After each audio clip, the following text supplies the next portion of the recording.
to Accelerate Your Wealth, a podcast by Rebecca Robertson, founder and director of Evolution Financial Planning. We hope you enjoy the show, and please feel free to leave us a review. It really does help.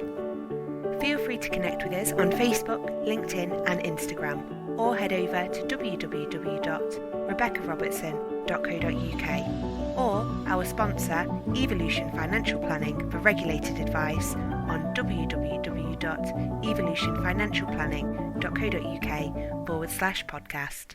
Amazing star. She's back. She's back for more. Whoop, whoop. Yay, came back for more. You came back for more, so I didn't scare you off too much last time. It's about a year as well, wasn't it, last time? Is it? I can't believe how quick these things are going. It's May already. Can you believe that? Yeah, and it'll go fast now because summer's coming, isn't it? So don't even want to think about that. I want to enjoy the summer as much as possible this year. Yes. Just embrace it. But you're in Turkey. I know. Summer nearly all the time. Yeah. So that's just not fair. It's not though. It's like there's a winter, so I've just come out of a winter, and actually it's the first winter that I've ever been here because I moved out here last September. And so I didn't really know much about it. And you go, oh, this is fine, because September, October, November is still amazing. And then I was going to and fro back from the UK to Turkey, sorting all my stuff out in England so I could move here. December's not too bad. And then as you get into January, February, March, what happens here is the weather's still nice. It's like it's sunshine, and then sometimes it rains. There was 2 weeks where it was really cold, but people get really grumpy here. Really grumpy because they're not earning any money, there's no tourism, and everything shuts down. And so there's something quite beautiful about it because everything slows all the way down. I slept a lot in the winter, but also it's just I did feel very isolated, very alone, so I had to learn to sit in my aloneness this winter. So it was a good lesson though. And what did you learn from that lesson? When I came out to Turkey, I was dating, and I decided I was dating. And then I always think dating relationships are another lesson in learning more about yourself. And I don't believe there is the one. I believe there's many ones. What I learned about myself, because one of the main reasons I moved to Turkey was because I wanted to get out of the rush, the pressure of the Western world. And I don't want to overcommit myself all the time, because that led me down to 3 breakdowns and I had a really destructive past. So I wanted a lifestyle which was much simpler. So one, I realized I didn't want to date anymore. I realized I was just dabbling and not really, I don't know, I was just maybe I was trying to fill a void, or maybe I think I was dating because I thought I should be dating. Gotcha. I know I wanted to have sex, so I did that. I did that on many occasions, and then realized I don't like hookups anymore. I'm not 30. I used to have lots of hookups in my 30s. I realized I didn't like random hookups. I felt very awkward, and what I noticed about myself is I was drinking. I don't really like drinking. I stopped drinking in the winter out here. So one, I realized I didn't want to. One, I realized I didn't want to date. 2, I realized I didn't really want to drink. So what I did was slowly get rid of all my vices. And so I was left with my emotions and me. Yeah. And so I had to really feel them, because I don't believe that life is all happy and love and light and unicorns flying all over the place. Life is, and love is a series of lessons and ups and downs, and we have to be able to manage ourselves within that and not get carried away. So what I learned about myself is that I can handle whatever comes my way on another level. Like, I've always learned this about myself since I stopped being an addict. But it's like, actually, I can move through this. And what that does in the process, it builds up a tenacity in oneself, because I believe we have to be tenacious. It builds up a robustness in oneself. So I believe that I need to be robust, because I'm choosing at the moment to be a single woman. I'm 52. In a strange country where I know hardly anybody most of the time. And I learned that in the process of all of this, I'm cultivating a deeper relationship with myself, because I cannot get away from myself. I cannot outrun my, I cannot outrun myself. So I have to learn to be with myself, because, and the way that I live my life is I'm always getting myself ready for my next decade. I'm getting myself ready for my 60s, right? So and I know as we get older, life gets harder because we're decaying. We're one day closer to dying than we were yesterday. So I need to be able to manage myself. And I learned so much about myself, because by extracting myself from all the busyness and the nonsense that goes on in the UK and the US, that you're left with yourself. You're left with how you deal with yourself every single day without turning to numbing out through booze, food, watching TV. I stopped watching TV. I went back to the gym after like a 3 or 4 year break. I haven't got a car, so I cycle everywhere. And just, it's just like this real lesson in being okay with less. Being okay with less, because my core wounding, so because I'm a psychotherapist, is it was always I'm not enough, or there's something wrong with me. And what I've come to realize, and what I see with over and over again with all the women I work with, is that we're not broken, it's that we're wounded, and we have to learn how to manage our wounds. And our wounds will never go away. Here's another one. Our wounds will never go away. That's what some people think. We have to learn to have humbleness and pay reverence to them, because they can turn up unexpectedly one night. There's a quote by Jo Diden, and she says, you have to be on speaking terms with all parts of you, because they will turn up at 4 a.m. in the morning wondering why you're not talking to them. So in Turkey, even though it is challenging, I am able to manage myself way better. I'm able to manage myself way better. And it's still a choice of not going down these old pathways, which I've chosen in the past. And my past was a cocaine addict, an alcoholic, abusive relationships. I spent all my money, I went bankrupt. And I was irresponsible. And so I'm all about being responsible, practical, have discipline with myself, all the things that people think, oh, I don't want to do that, it sounds boring. But I'm like, we're all getting older. You have to do this, because when I'm another 20 years on, I need to know that I've got money, or I've got a source of income, so I can choose not to work when 70 or 65. Is that the plan? So you talked about like you're planning now for your next decade. What is the plan for Star in 10 years time?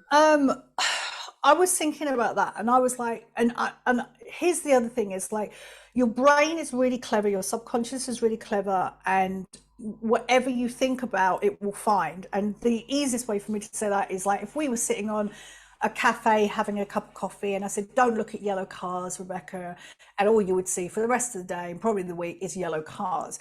So what I kept saying to myself, I was like, oh, well, you're in Turkey now, this is what you've always wanted to do, what's next? And I was like, oh, I don't know what's next. And it was like getting myself in a bit of a tiz. I suffer from anxiety, so it's another reason why this simple life suits me.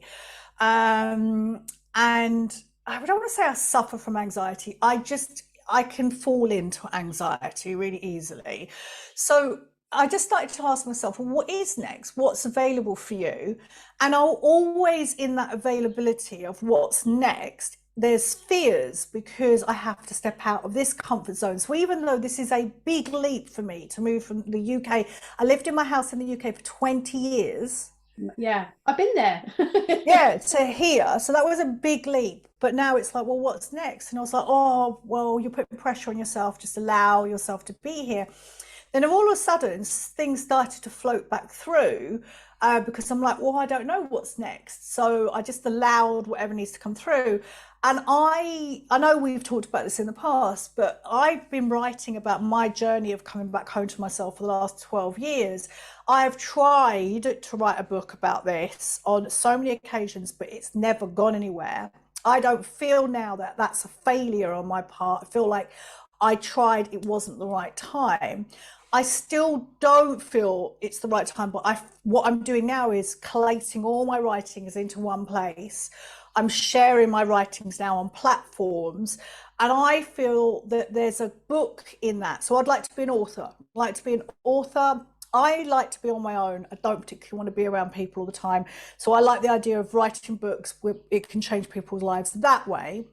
I'd also really like to design clothes, like design beautiful I can so see you doing that. yeah, like caftans. Again, I can't see myself having a static place because then that means I'm stuck somewhere.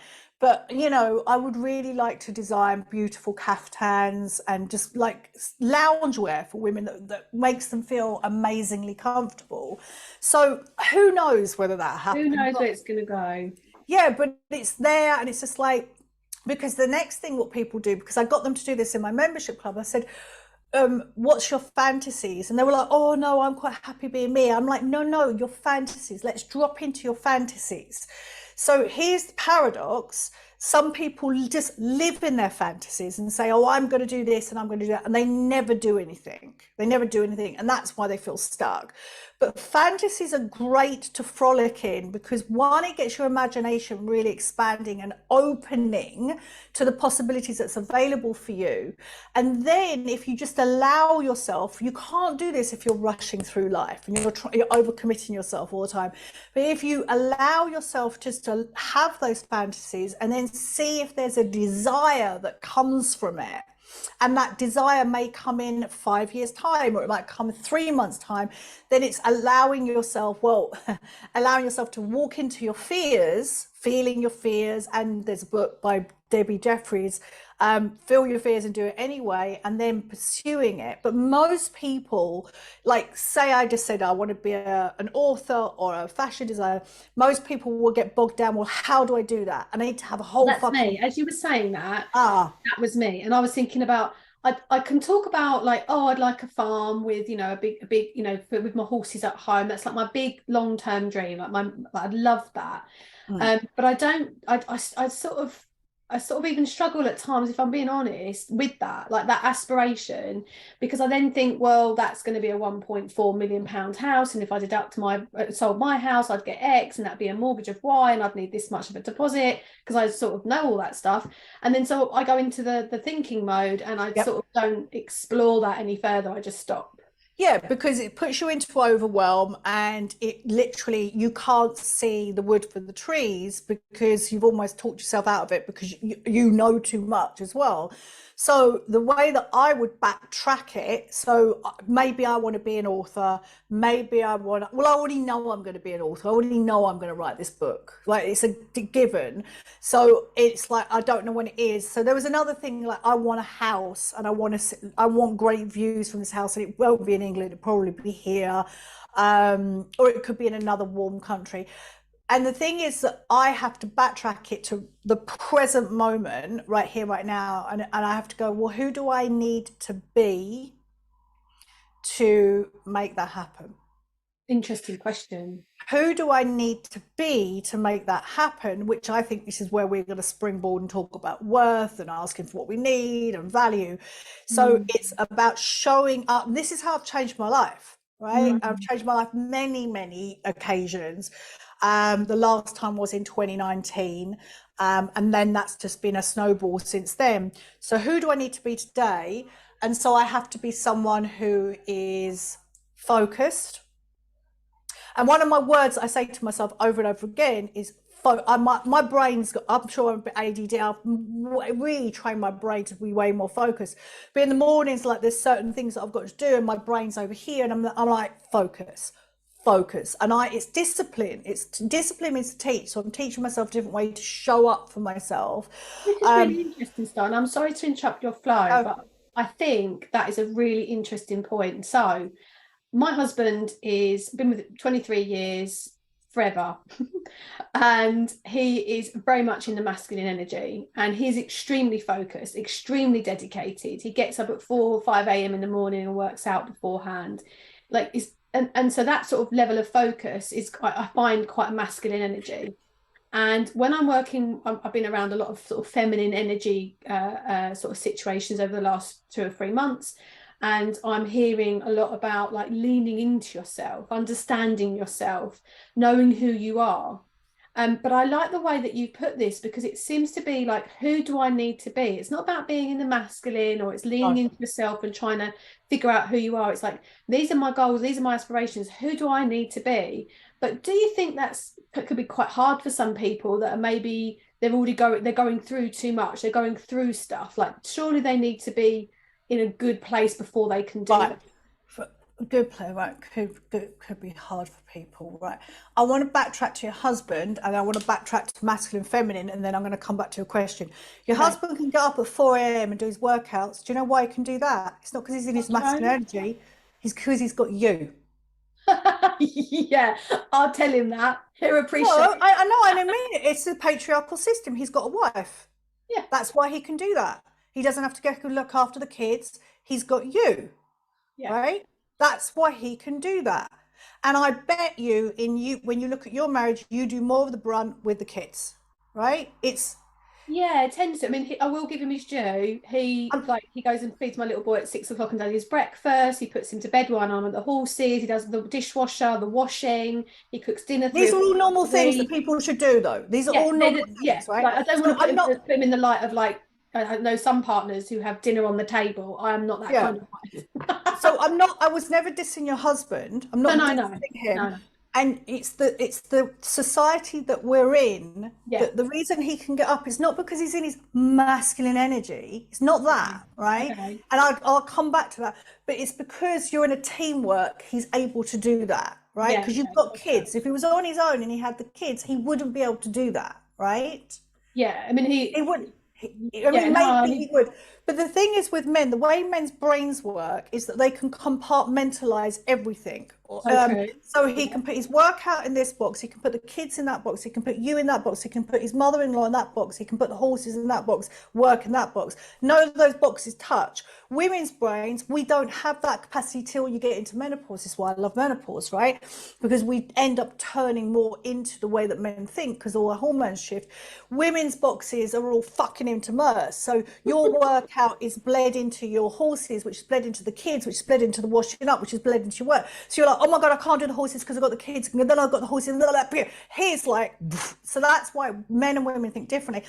Masculine and feminine energies is bullshit. It's labeling, which the online world has got hold of, and it's a way to make people think there's something wrong with them. You need to be more in your feminine, you're too in your masculine. Fuck that bullshit. It's another way of labeling, right? Labeling, duality, gets people's knickers in a twist. It drives back into the notion that there's something wrong with them. We all have a unique blend of masculine and feminine energies within us. And what we have to learn, especially as we hit midlife, it's this real maturity level of learning about what works for me. I run mostly in my masculine. Because I need to be structured. I need to be organized. And yet I know that at times I just go off and wander and potter around, and, but I don't have a go at myself. I don't label it that masculine or feminine. I label it like, when I'm organized and when I get up at 7 o'clock, this works for me. When I get up at 9 o'clock and then I'm chasing my tail, that doesn't work for me. So can you see that I'm not labeling it? And so there's an invitation to take the labels off masculine and feminine and just go, well, what works for me?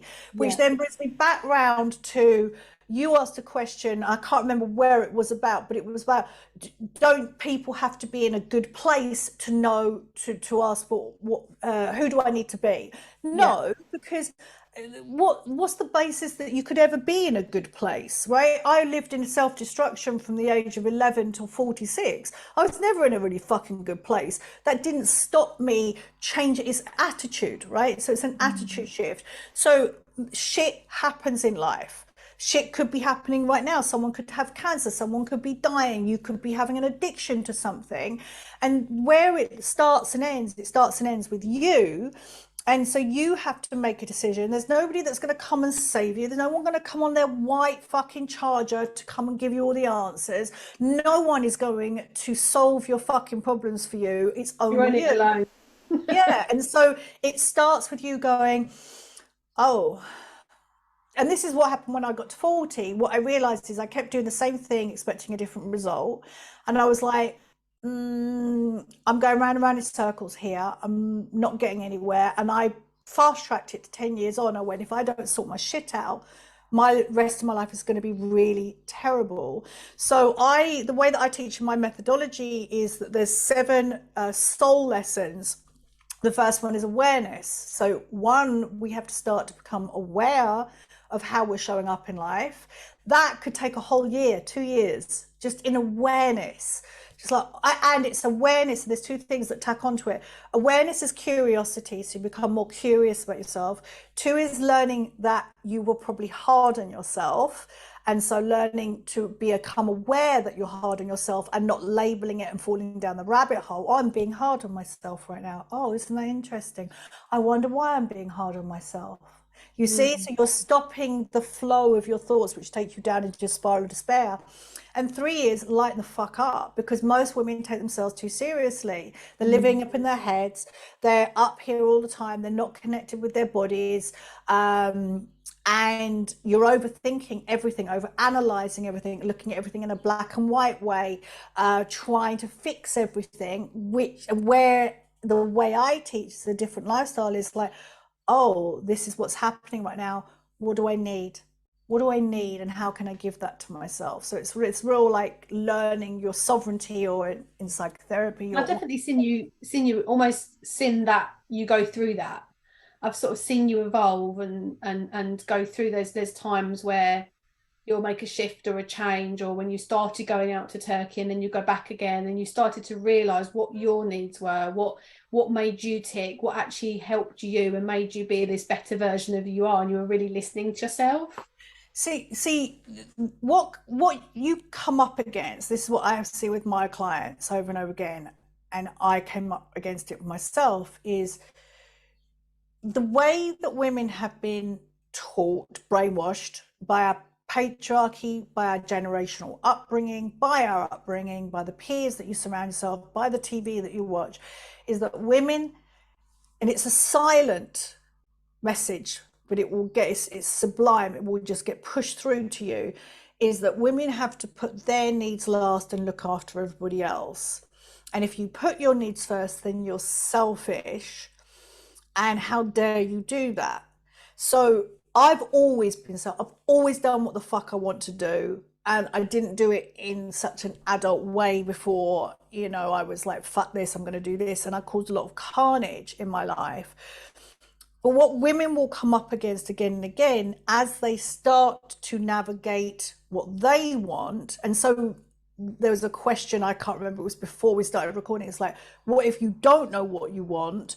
Well, I would start with what you don't want. I don't want to lose myself in relationships. I don't want to have any money. I don't want to be spoken to this way. I don't want to feel exhausted.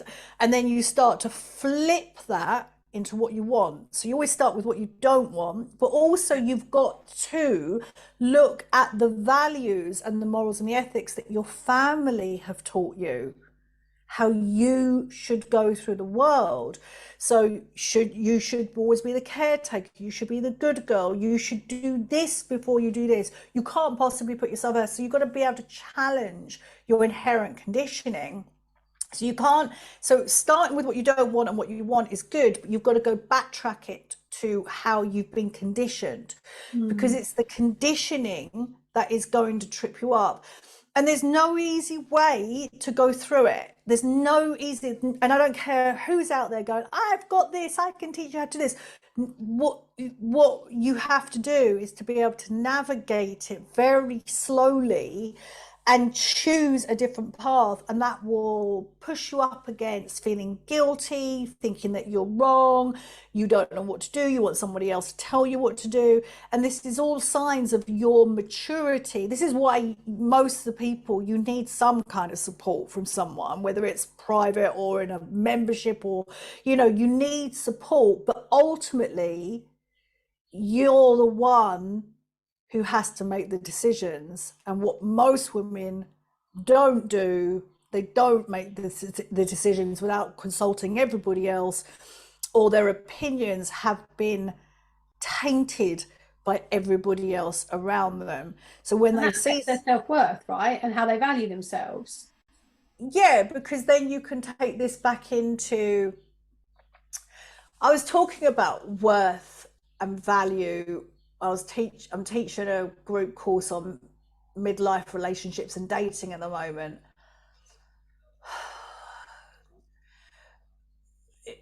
Confidence is an action, value is an action, worthiness is an action. Okay, you don't just become worthy. You're the one who has to see your worth. And so most women don't see their worth, right? So this is convoluted, so this has got a lot. Most women don't see their worth because they don't even see themselves. Yeah. They don't even see themselves. We've been brainwashed to look at this world through the male gaze, right? The male gaze is women are objectified, we're valued for our looks, our body, our youth, our skinniness. So one, you have to go, fuck, I'm looking at myself through the male gaze. Then two, this is what I see time and time again. Women do not pay reverence or respect to their past experiences. They will just carry on and get on with it. This probably is rooted in childhood upbringing and conditioning around, you go to mummy, you go, mummy, I've cut my finger, it's bleeding. Oh, don't worry about it, you've got 9 other fingers, get on with it. Oh, mummy, I'm really sad. There's nothing to be sad about, get on with it. Mummy, I've lost my best toy. I don't know what you're moaning about. You've got 3,000 other toys in your bedroom. Just go and pick one of those up. What that taught a child, what that taught you is that your needs are unworthy to be met. You are not worthy to get your needs met. It's like, you cannot get your needs met. Stop moaning about it. How that transfers into adulthood is a woman will go through an abusive relationship, get beaten the shit out of, have all her money, I'm talking about myself, have all her money taken from her, have her boyfriend hide 500 pills in the house, have her rolled up in a duvet, beat the shit out of. She gets him put into prison and she doesn't even cry about it. She just gets on with it. She goes, yeah, that's fine, no problem. Moves on. Didn't cry, didn't fucking touch me. Look at me, independent woman. I can get on with that, no problem. And then enters another abusive relationship and another abusive relationship. It looks like not being happy with my body, but just like throwing up, sticking my fingers down my throat, and then just carrying on, just like, oh, it's nothing, this is what people do. It's like just carrying on. It's like having an addiction to cocaine. It's no problem, nothing to see here. I'm just going to carry on until I fucking have a massive breakdown and really fucking end my life. It looks like the denial of your existence. The denial of your existence. How do people change that past? Because you can't change the past. You don't change your past. You don't change your past. You have to work with a therapist, and you honor the past. You have to this is what I say. You have to. This is only for the women that are curious about doing things differently. If you don't want to do things differently, good luck. Carry on. Get on with it. You probably won't even be listening to this podcast, right? No. So that rules out a load of people, load of people. So we don't have to worry about them. What we're worried about and concerned about are the people that want to do things differently. Great. Give yourself a fucking pat on the back. Like, I want to do things differently. Most women won't even do that. Oh, well, that's not enough. I'm not, I need to be changed. Because you're always thinking about what you should be doing. No, you have to meet yourself where you are right here, right now. In therapy, you always meet a client where they're at. I see you. I hear you. Fuck, that sounds hard. I'm with you. You have to create the environment for healing, which is those 3 things. Yes. Yeah. And you have to learn to offer that to yourself. So 1, it's like, oh, I want to do things differently. 2, I want to get to know who I am and why I do the things I do. You never have to root around in your past, but it always comes from your childhood. So it's like, oh, I see that now. I can see that that thread is there. So I know I can't change that. Well, this is what we all have to do. We have to learn to reparent the inner child, the little girl that's in us that still thinks her needs aren't worthy to be met, that she is not important. There it is. These are the words, that she's not important. She's not loved. She's only loved when she ignores her needs and gets on with it. Right? So can you see how this transfers into your adulthood? Oh, 100%. I'm only loved when I ignore my needs and I make you happy by ignoring my needs. No, you're gonna have my parents for a long time. Yeah. Like massively. Yeah. And then when I started to stop fulfilling what one particular wanted, they went into victim mode, and I was a bad guy, or they blamed my husband because he was an easier scapegoat. So it's an interesting sort of spiral of so you've got to want to do things differently. You're probably 99.99% going to need some support somewhere, right? The other thing is people, and as you start to change, people are highly invested in your old identity. People are always going to be invested in your old identity because they got things from that old identity. As you start to shift, like your parents, they're going to get really narky. And what tends to happen, it's the drama triangle. There's always a perpetrator and there's a victim, right? And then there's a savior. Then there's a savior as well. Fucking drama triangle. So it's this acknowledgement. So no, for the ones who want to do things differently, you've got to learn. You've got to really learn about this stuff. This stuff rolls off my tongue now like it's second nature. Most people have no idea about this. So you've got to be willing to learn more about human behavior, human nature, why you do the things you do, and be willing to tread the path, which is going to be really fucking challenging, to do things differently. But the ultimate goal for you is that you live your life according to your rules, not the rules dictated by the Matrix, by your mum and dad, by generations before you. Bear in mind, we're still carrying through this generational trauma of the witches that were burnt at the stake, because these were just wily women that opened their mouths and said what they meant, what they wanted to say. And so still now, women won't open their mouths for fear of being ostracized. So this is where I say come back to the value bit, right? Women won't ask for what they need because when we were children, we first learned how to get our sense of belonging. Now, belonging is human nature. We're going to want to belong, right? It is a vital piece, And also we learned how we were lovable. So if if I shut up and suppress my needs and do what mummy says, I'm lovable, I'm a good girl, mummy loves me, right? The thing is, you take that in, and what happens from childhood, let's get you up to 45, you've repeated these patterns over and over again, you've grooved them into your fucking psyche. There's a great book by Stephen Cope who talks about the philosophy of yoga, and he says, your patterns, imagine an old dusty field and there's a cart and a horse running through it, walking through it every single day, for all your life, right? Since you first started those patterns. Those grooves are going to be fucking deep. Now you're going to come along with the help of somebody to start grooving new tracks in, new pathways, new ways of doing your life. These grooves are never going to be as deep as these, ever. So it's really easy, this is where the perfectionists get fucked up, to slip back. Yet that is part of the parcel. I have not, apart from giving up coke, I gave up coke in 2008, cocaine. With the alcohol, I have gone forward and back with alcohol between 2008 and now, and I will probably continue to do that.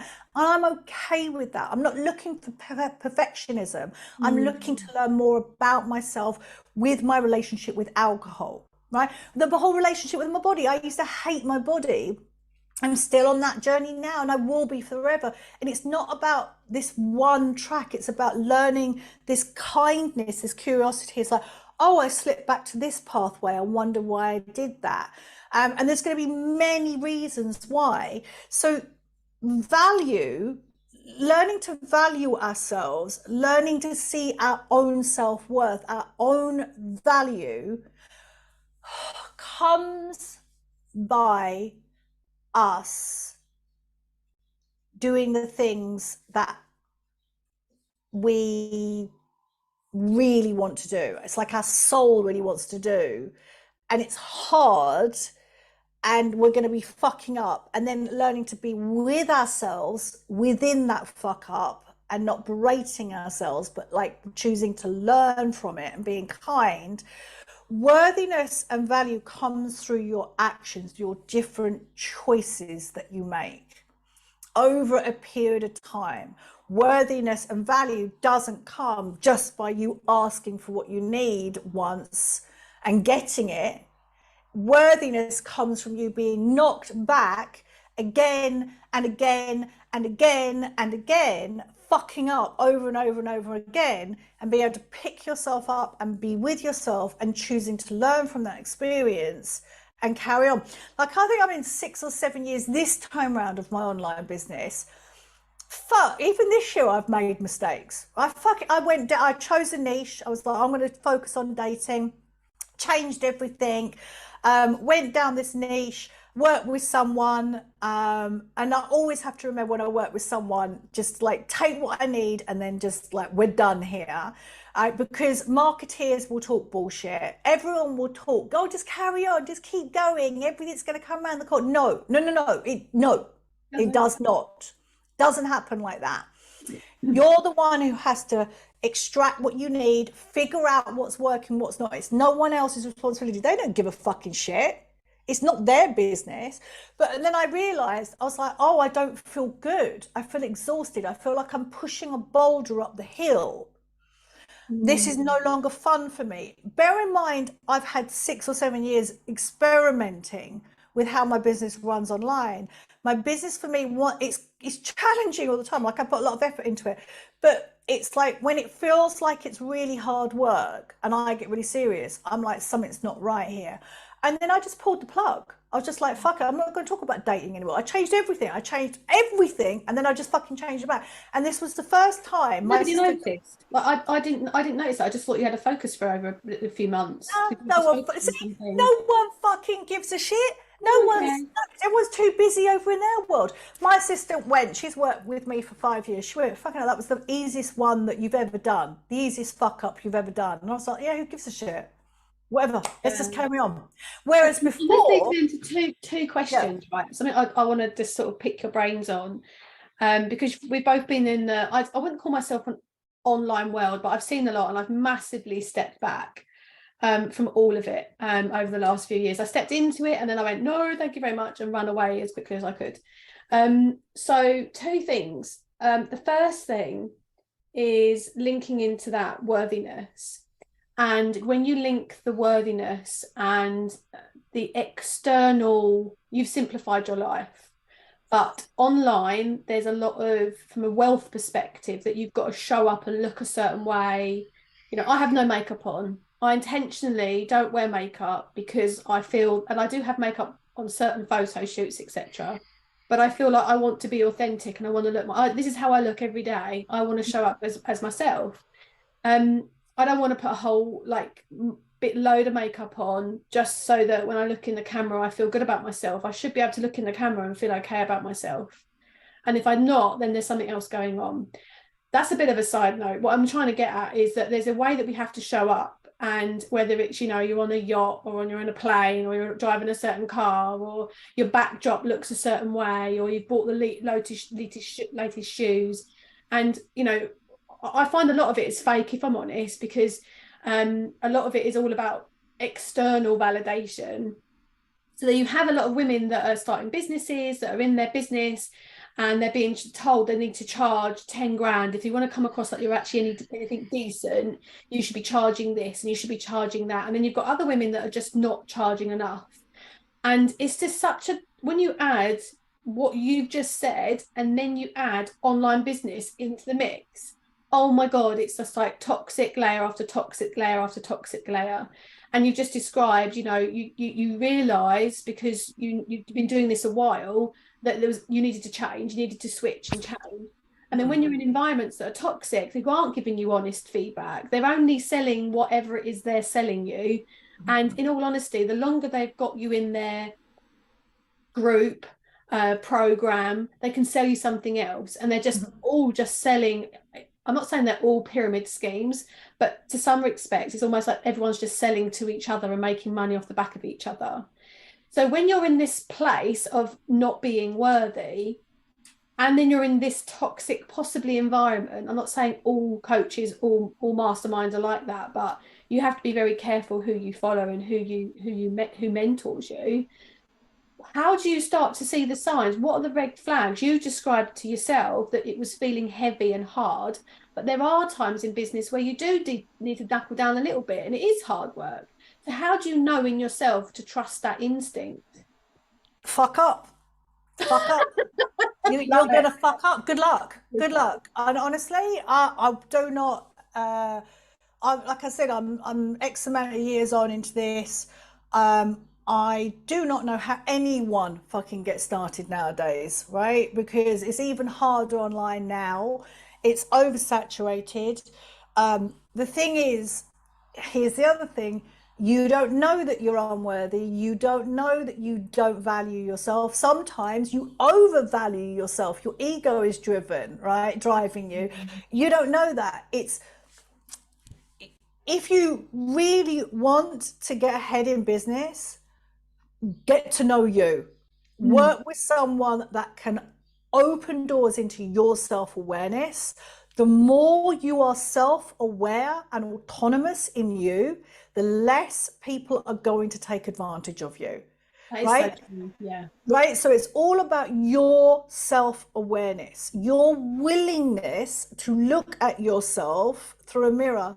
And I honestly, that's a long-term journey. That's like, yeah, like I remember the first business I ran online was 35. Right. So 17 years ago, I have been stung by 3 coaches. All of them were going, you've got to charge loads of money. And I did, and I never fucking earned anything. And the first time I was bankrupt, and it ruined me. I just had another fucking meltdown and a mental breakdown. I can't remember the second time, but over the period of the time I've done it, I've worked with so many people, and I've always learned something, even if it's I'm never going to do it. There are shitloads of coaches that just coach coaches. But this is my thing, is like, I can't tell people, nor can you, because if they're hell bent on thinking that this woman over here with all the glossy stuff, there's one called Alpha something, right? And so she gets everyone sucked into her. But if you want to be sucked into that, then good luck, because you're going to be spat out. You're going to lose a shit ton of money. But we can't tell you that. You're the one, if you're hell bent on doing it.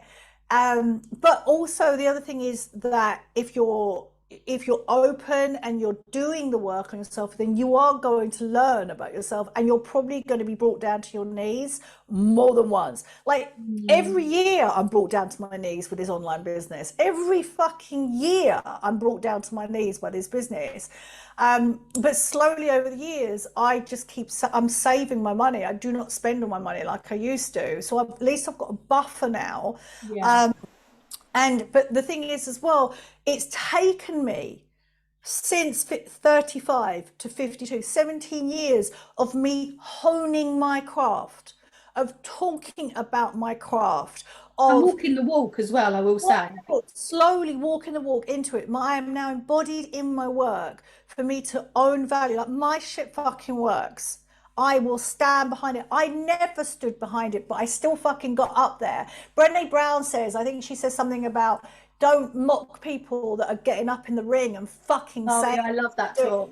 Yeah, because you're out there, and this is the only way. This is the way that you build self-worth, by doing the things that you don't want to do. That, people are going to ridicule you.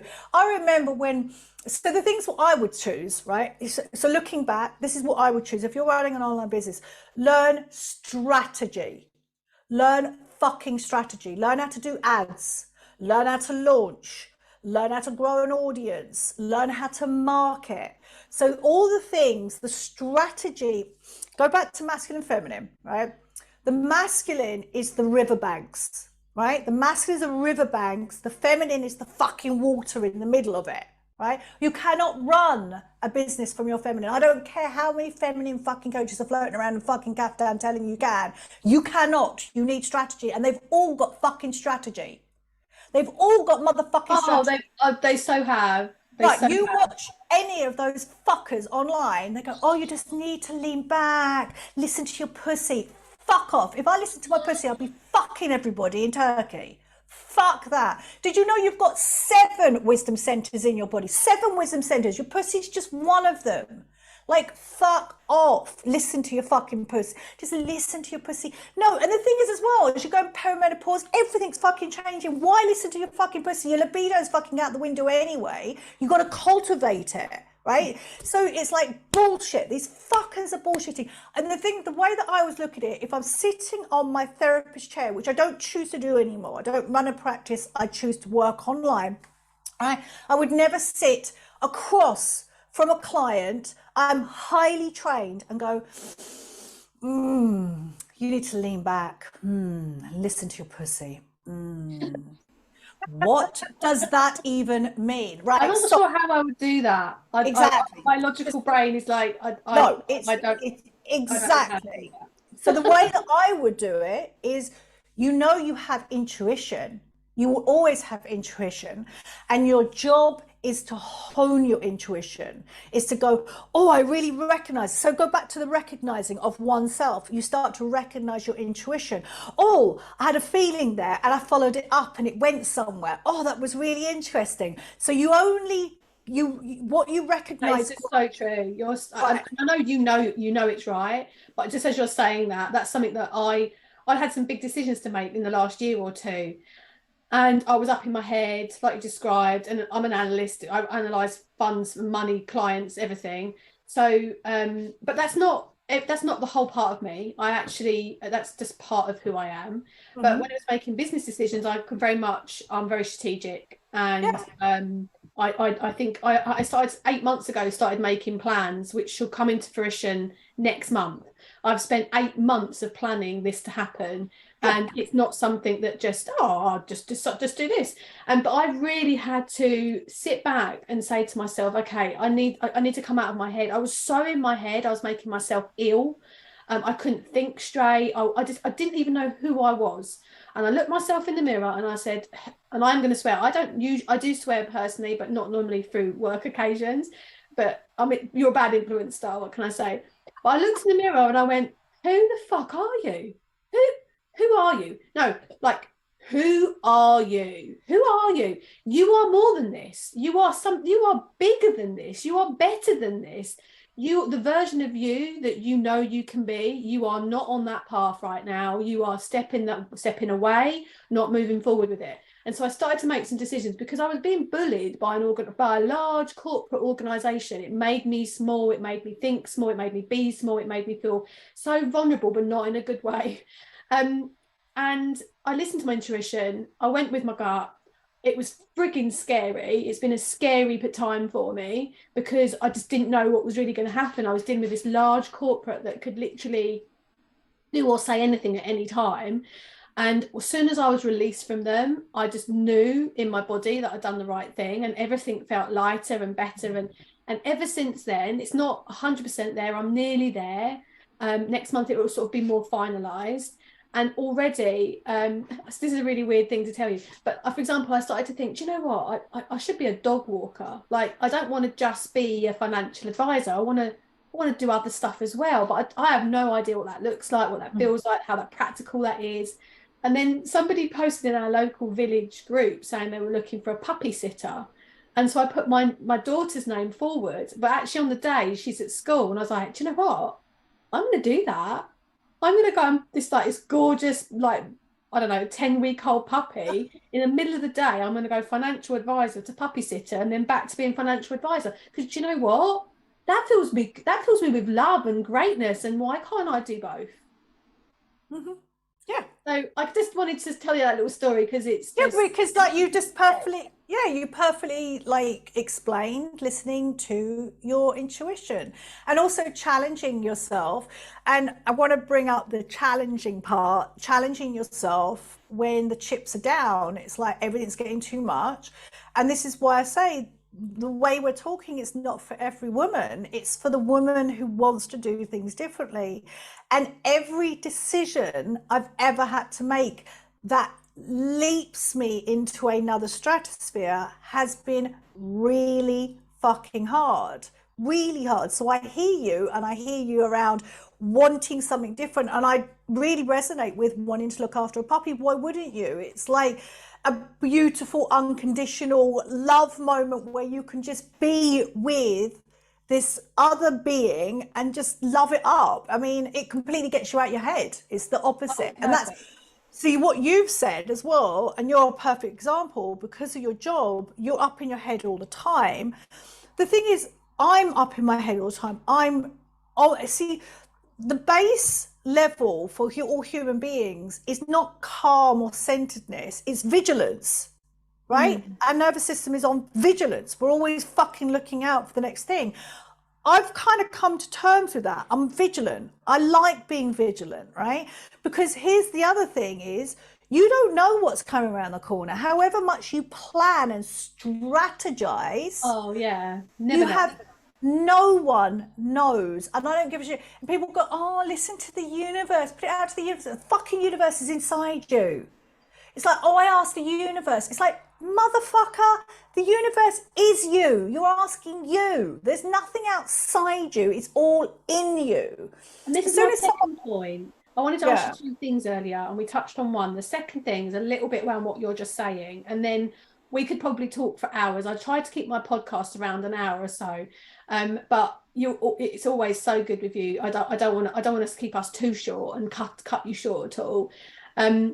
But what I also see a lot of is not so much, ask the universe and you'll get it, or manifestation and you'll get it, because actually a lot of that to me, when I hear it and see it and read it, is about knowing yourself, knowing your worth, asking for what you want in yourself, and putting the steps in place to actually receive them.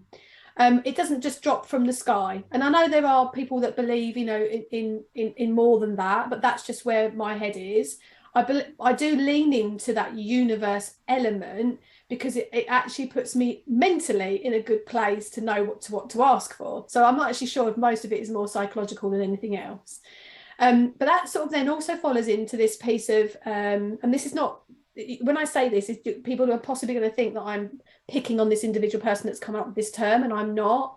But it's the up leveling. So there's a money coach that started with this, and it's been picked up by lots of different people, where you start to upgrade things. It could be your toothbrush, or it could be, how you fly, and do you go first class, business class kind of thing, the car that you drive, because those things will light you up, make you feel good about yourself, and that's meant to then create more money somehow. And I'm not saying that there isn't a part, like I need to change. There's something in my bedroom that when I walk into my bedroom, it's the thing that's the thing that goes around the bottom of the base of the bed that covers the bed. And my old cat scratched the base of my bed. It made it look really tatty. So I've got this thing that covers it, and I need to replace it because that's now looking tatty as well. I don't want to get a new bed because it's a really expensive bed. It's just got some frayed edges to it, so there's no point replacing it. But I keep saying to myself, I really need to change it. My car, I need to clean my car. I've got horses, there's mud in it. Every time I get in my car, I think, and I can understand those up levels, right? Because I'm thinking, well, that annoys me every time I walk into the bedroom. Every time I get in the car, those things annoy me. I can understand those upgrades, but I just can't quite get my head around how, flying a certain business class or whatever. Okay, so it's all bullshit. It's all fucking bullshit. Even what you said is bullshit, right? So here you go, it's bullshit. So the only reason things are annoying you is because you've decided that they're annoying you. There's a paradox, right? It's like, this is the way that I would look at it, and I am going to go on to the up-leveling because I do something similar, but there's way more to it. And this is what happens with it. You get these one-dimensional fucking coaches that only teach to that much depth. My work is depth work, so I understand all the nuances underneath. So the thing with your bedroom, right? This is the way that I would look at it, rather than it annoying me or thinking there's something wrong with it. It's like, oh, there's something going on with my bed. It's frayed. The cat's got it. I don't really like it. Yeah, at the moment, I am not. It's not a priority to change it. It's not a priority at the moment in my life. So I'm going to cover it up and just leave it. And it's all good. It's all good. My car, full with mud. I love my horses. Love them. I see them nearly every day. Look, mud is going to get in my car all the time. Do you know what? It is what it is. It's probably one of the best sayings. It is what it is. I had a car from brand new. It was a Volkswagen Beetle. Bought it brand new 20 odd years ago. I kept it till this year. And I've worked with so many coaches, you need to up level. And I was like, nah, I've paid for that car. It's still running. It's great. It's 16 years old. Windows don't shut. The electronic roof no longer works. I'm like, but I love this fucking car. This car is the nuts. I love this car. It gets me to A to B. I don't have to pay any money on it. I haven't got any finance. This is fucking great. The only time I got...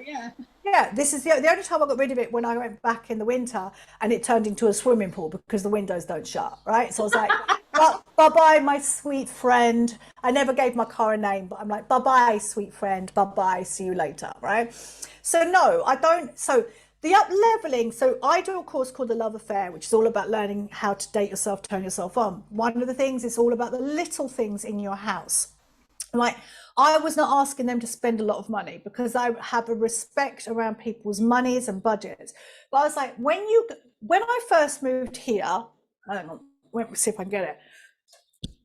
Wait, give me a second. Hang on. You go. She's on one. She's doing it. We have live training here with Star Monroe.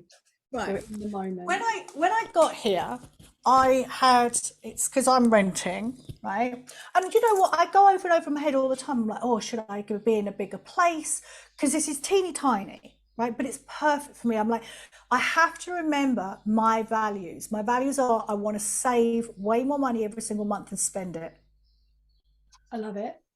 Look at that. I want to save way more. I just got to say, I know. I know. Right, and if I want to spend more money, then I've got to earn more money. So anyway, so the little things. So when I got into this apartment, I just had the keys on a plastic key ring. And every time I held the plastic key ring, I'm like, oh, I don't like that. So I went off and bought like a little sparkly thing. These things are dirt cheap in Turkey, like it's £1. But every time I hold my keys, I'm like, oh, I like it. It makes me very happy, right? Things like that. Yes. Yeah. So things like, yes, things like for me, I like to have a good duvet on my bed and like nice pillowcases. So that's essential. But I still wouldn't fucking spend a shit ton of money because there's certain things that I'll budget down and other things that I will spend a lot of money on. So yes, all these things make me feel happier, more content, but they are not. It's not ever going to stop the bad times coming in. It's not ever going to stop shit happening around the corner. There's no guarantees. People are making stuff up just because I've leveled my keyring. Oh, does that mean now I've got more money come? No, that's bullshit. It's along with astrology, which I think is absolutely bullshit too. It's rubbish, right? All it is I change the key ring and it makes me happier. Stop making fucking stories up about stuff. Stop making stories up about stuff. That's all I've done. I will walk into my house and my house makes me feel happy. This is where I live, right? There's no guarantee because I feel happy and I've made things nicer that there's anything else. You're just making bullshit up. You could have the narrative that, oh, I feel happier than that. I'm going to be in a better place to make money and stuff like that. But again, that still is no guarantee that shit's going to come around the corner and you're going to be in a bad mood tomorrow. Whereas what I would think, this is how I teach, is that you need to know you every single day. You need to know your emotional state every single day, and you need not to let your emotional state dictate what you do every single day. I am not going to be in a high vibe, fucking amazing state every single day. Most days I'm pretty grumpy. Most days, this week I'm tired, right? But I don't let it skew what I do. I have a routine that I keep to. I market, I talk, I do my business, I keep to my budgets. I don't overspend because I'm feeling tired or grumpy. I go and do my exercise. Can you see it's bigger than that? It's like, it's the tiny things that you do every single day over a period of time that are going to determine what your life looks like. Not because you just made your fucking house happy. Yeah. Not because you up leveled your fucking car and now you've got a fucking lease that you didn't need, and now you're paying out 500 quid or $500 every single month on a car you didn't really need because you had a car. Don't even get me started on that. I mean, there's so many people I know that, yeah, they're driving really nice cars, but they can't pay their mortgage. You know, it's just. So I think I believe people's values are skewed. People's values are skewed. Again, another reason why I moved here, because it's simple. There's no department stores. There's nothing. There's no Amazon. I can no longer spend my money willy-nilly. There's nothing here to do it. There's no void. There's the voids. I'm taking out the voids. If you want to be a good human, you have to learn about yourself and the voids that you choose to ignore yourself. And so she just made it up into, so even when I do the love affair and they're doing a daily assignment, what I found by doing the course and getting them to do different things, say let's call it up leveling, right? What I found was that there was resistance to them doing it, and then we unpick the resistance, and then under there is, I don't make myself a priority. I feel guilty making myself a priority. I don't really like myself. I'm using dating as an avoidance to fill my feelings. Then I can go in and we can go and deal with that. That's what the up leveling coach, she has not got the skills to go underneath to underneath. She's fucking people over. Left, right, and center. The other thing I want to add, because we did touch on it and we didn't answer the question, is there's many coaches out there that will tell you to charge a high amount, and there's loads of people that charge a low amount. This is the best advice I've ever learned. Price your stuff to sell, to get off the shelves. Price it to get it off the shelves. Price it to get off the shelves. So I'd always go lower. So the thing is, though, over me, if you follow me, my prices go up and down like a fucking whore's knickers, right? So, but I realized that I'm like, well, I'm not getting any sales from that price. Okay, I'll bring it back down again. No problem. That's fine. There's a kind of cap on my private work. So there's a limit. I will not work for, I won't get out of bed for this and I won't get out of bed for that. My courses, I was charging a lot of money for my courses a couple of years ago. Then I was like, oh, stop being such a dickhead. Angel numbers, don't get me going with those fucking angel numbers. Don't get me going with those angel numbers. Or 11111. What does that mean? 33333. Yeah, it doesn't mean anything. But I did it. I've done that, and then I'm just like, no. So I have a price for my membership, and I'm like, no, that's firm on my membership. I also, for my courses, I played around with prices, and because I want to sell them. I don't want it to sit there. I don't want people. On your audience, 100%. You know, if I put an offer out about a year ago that if someone came to me with like 20-30 grand, which is a lot of money, but you know, in financial services, I'm normally dealing with hundreds and thousands, if not millions, because more money, more tax problems, more money, more shit to deal with. Trust me. So many people come to me and say, "Oh yeah, I've got all this money," and it just feels like a burden. Like, careful what you wish for, people. Anyway. 495 is what it's just put it up to 595. So you've got 20-30 grand. You don't have to go on some course and learn how to invest. You don't need to know if you've took the right risk or if it's a good performing portfolio. I'll do it all for you. I'll tell you where to put it. I'll even set it up for you. Done. But I'm not going to charge 200 quid for that, because I know my value. I know my worth. And hang on. No. Let me backtrack. I know my value, know my worth means nothing, right? So if I unpack that with you, is I know how much time and energy I need to put into that.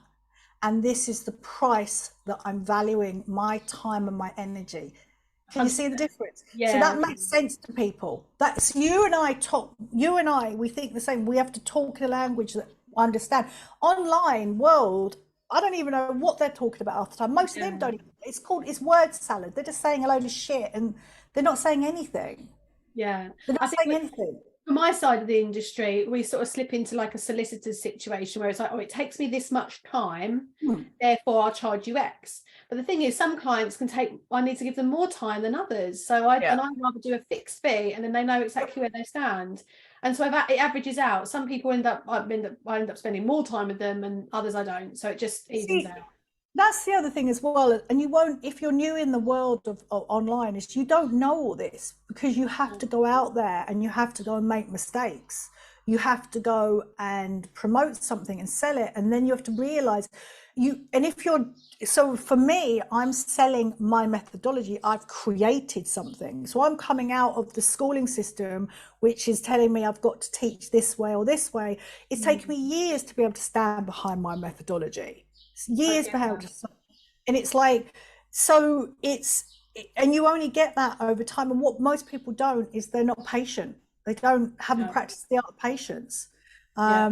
It's you've got to understand who you are and why you do the things you do. You've got to work with someone, because, and I'm not plugging myself, it could be anybody, but you've got to have someone to mirror back your bullshit.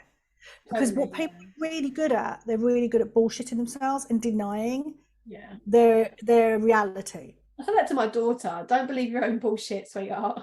Because I don't believe it. So stop kidding yourself. Exactly. The other people as well that are charging like tens of thousands, they're working with coaches that are charging tens of thousands, hundreds of thousands. I am not in that world at all. Do not want anything to do with it. It is a weird world. Weird world. And I somehow comes to mind is like, careful who you step on your way up, because you never know who you're going to land on when your way down. And I see so many of these. I mean, you're 17 years. I think I'm 12 or 13. And there's always like an it girl or an it man. And they come and go. They literally come and go. I could tell you who they were 5-6 years ago. Then I've not. There you go. So then for me, there's always going to be another it person. There's always going to be another it person. But for me, because I'm always looking at human behavior, they're always doing the same thing. They've always got a slick marketing. This is why those feminine coaches, their strategy is down on point. They're not just wafting up to Instagram, posting a picture. They know what they're doing. They 100%. Are skilled. So it's there's always going to be somebody else around the corner. And the thing is, the only people that they are going to hook in are the people that think there's a quick fix, there's a formula, there's a strategy that you follow to get success. There's not. No. I would reiterate, learn the basics. And if you learn the basics, and for me, I need to know how to do all the basics myself. I'm not outsourcing anything. I need to know how to do my ads. I need to know how to do this. It's because I'm in charge. I know how to tweak things, the dial. Because sometimes it is only a tweak on the dial. It's not like a big shift. I think a lot of people outsource too quickly, because I did that. Outsource too quickly. And then when you're overseeing something, you don't really understand what you're overseeing. No, I've done that. I've done that. That's we could go into a whole new business. We should do like Becky and Sky on business. I don't know, business. Do business fuck ups next time. I'll do that. Yeah, that'd be a good one. Well, I've loved having you on, and I just need to sort of almost ask a question, and you're like a little firecracker, and off you go. It's amazing. You never know what's going to come out. When you'll probably cut this off, or if you don't, but when you upload this, I've got a couple of videos, one on what I think about manifestation, because manifestation coaches are bullshit. I've got one on what I believe. Exactly. but it is literally fucking up over and over again, and being humbled, brought down to your knees and getting back up and going, how can I learn? What do I need to do now? The money I've spent online, it's a bit, I think online is one of the biggest things. Like your money just goes. That's where you've got to be really careful. The only thing I'm spending any money on at the moment is these podcasts being curated, and I'm spending $5,000 on my regulated website, which I'm paying over a period of time. I'm working with a lady I've worked with for 7 years, so I know her really well. She manages my website for me anyway. I have very, very good SEO. so I don't have to be online. I use Google. Nice. Oh, nice. So yeah, it's all the basics. And so I think for me, it's working out what works for you. What works for one coach won't work for another coach. So for one me, business won't work for another business. Yeah. So for me, every morning I do at least 2 hours of marketing every single morning. Yeah. And I pay for ads. Okay, I didn't know you did that. Yeah, do ads. I've got an ad that goes out because your reach is like non-existent. And so, but some people say I could be lucky, but it's lucky is when commitment and opportunity coincide. So I've got so these ads are going out just to like a constant outreach, right? So then I'll pull in, then it's like then there's a whole funnel that they go through, and all I'm doing is just replaying my stuff on Instagram. But then I managed to put out something and it went viral. It's gone viral. So that is, I haven't seen it. Like, but viral stuff is not going to earn my money. What it does is just pushes my reach out. But see, ads and that kind of thing, and sort of video content does, and I repurpose these podcasts. But ads don't work. Even when I was running like an online version of my business and doing, teaching people how to do stuff and teaching them money management and things, it never quite worked for me. And I did it for too long. Like I tried it and tested it for too long. That's not how people wanted to buy from me. Yeah, fair enough. And I spent years trying to flog a dead horse, so to speak. And for me, it took me a long time to learn that. And so now I focus on value content. There's a great book by a lady called Bryony Thomas, which is Watertight Marketing. And she's more of a conventional marketer rather than just an online marketer. Nice. And so I started sending a copy of my book to my clients. It's a really simple thing. And someone on my team was like, why are you doing that? Like, why are you doing that? That's like your book. It's what they should be paying for it. And I'm saying, no, you missed. My business is all about relationships, referrals, recommendations, nurturing people, looking after people. So what a great way to send a free copy of my book to help them on even more in what I'm going to be helping them with. So I think it's figuring out what works for you, and that just takes trial and error and trusting yourself. Yes. Loved having you on board. I'm going to say goodbye and over and out. Thanks for having us. And you're obviously, please go and check Star out. She's always up to something. And I'll be putting the links below so you can go and check her out and find her on TikTok or wherever you choose. Thank you. Love. Thank you for joining us on today's episode of Accelerate Your Wealth. For further help or to connect with Rebecca directly, please head over to the website www.rebeccarobertson.co.uk, where you can find further information on our planner, book, and how to further maximise your wealth.